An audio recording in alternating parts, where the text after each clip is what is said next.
Is the Fed's monetary policy really driving the dollar's decline? Well, let's ask our next guest. He's European Head of Global Foreign Exchange Research at Bank of Tokyo-Mitsubishi Ltd, and he is Derek Halpenny. Derek, thanks for coming in. Well, that's the question, isn't it? Is the Fed's policies at the moment really contriving to weaken the greenback? Yeah, it's a key catalyst, and it's not just the actual stance, but it's the message that the Fed is sending to the market, and in particular the wording in terms of the extended period. And that's why tonight will be interesting, because we have the minutes of the FOMC meeting where they interestingly put some conditions on maintaining that wording in terms of extended period. Two of the conditions are quite normal: capacity utilization and inflation, but the third was inflation expectations.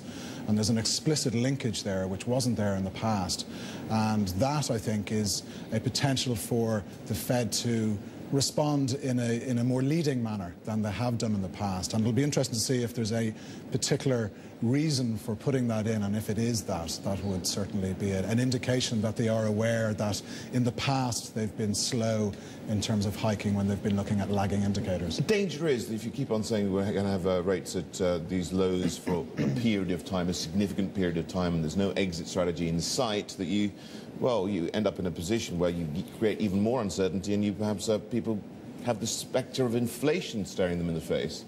Well, yeah, you know, when you look at what the Fed are doing, it's unprecedented, and it's understandable that the markets are focusing at the inflation risks. But, you know, an inflation problem is a very long way off, in my opinion.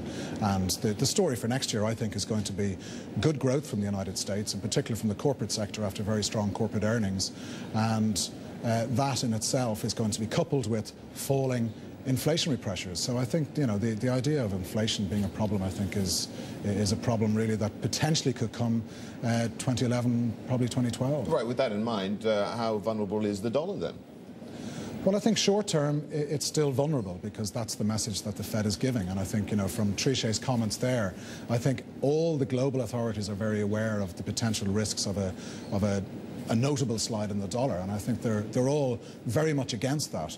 I would argue, though, that what's priced in the euro curve, for example, in terms of monetary tightening in 2010, is becoming excessive. You know, the 3-month LIBOR implied at the end of next year is just under 2%, and to me that's assuming more monetary action that we're actually going to get from the ECB. And once the markets start to realize that the ECB are going to be very, very slow in raising interest rates also, that's likely to temper the enthusiasm for the euro. We're having a real problem, though, with the dollar and the euro at the moment. 150 is a level which is key, and it's a real problem is actually going above that, isn't it?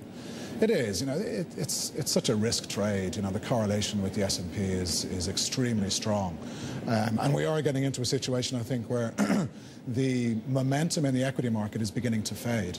And I think if we approach year-end, there is that potential, I think, for investors to liquidate and take profit in what has been obviously very difficult market conditions. And if that is the scenario as we move into December, that will be an important supportive factor for the dollar.